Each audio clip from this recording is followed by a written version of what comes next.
جنوبی کشمیر کی 14 سالہ شیبہ اشرف نے اردو ادب میں تاریخ رقم کر دی، بنی کم عمر ترین اردو مصنفہ۔ نیوز 18 کے ڈیجیٹل پلیٹ فارم میں آپ کا خیر مقدم، میں ہوں آپ کے ساتھ مدثر میر۔ ضلع اننت ناگ کے ساگم ککر ناگ علاقے سے تعلق رکھنے والی 14 سالہ طالبہ شیبہ اشرف نے اردو زبان میں اپنی پہلی کتاب اے مشتِ خاک تحریر کر کے ایک اہم ادبی سنگ میل قائم کیا ہے۔ 9ویں جماعت کی طالبہ شیبہ کشمیر کی کم عمر ترین اردو مصنفہ بن کر ابھری ہے اور ان چند بچوں میں شامل ہو گئی ہے جنہوں نے اس کم عمری میں کتاب تحریر کی۔ ان کی پہلی کتاب میں باطنی جذبات کی عکاسی، انسانی تجسس، زندگی کی پیچیدگیاں اور فلسفیانہ سوالات کو اجاگر کیا گیا ہے جو قارئین کو غور و فکر کی دعوت دیتے ہیں۔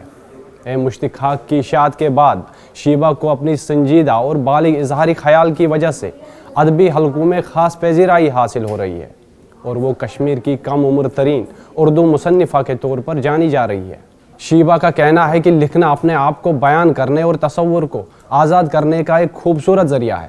انہوں نے کہا، یہ سب ایک دن میں نہیں ہوا، میرے اندر جذبات کا ایک گہرا بہاؤ تھا اور سماج کے حالات نے مجھے بہت متاثر کیا اور میں نے محسوس کیا کہ اپنے خیالات قلم بند کرنا ضروری ہے۔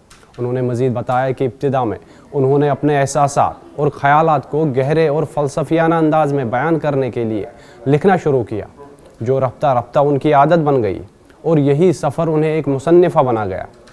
Radiant public school Anant Nag کی طالبہ شیبہ کے فکشن کتاب لکھنے کی ترغیب دی۔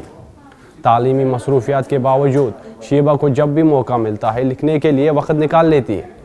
شیبہ کا کہنا ہے کہ میں نے محسوس کیا کہ میری چھوٹی تحریریں ایک دوسرے سے جڑی ہوئی اور بامانی ہے۔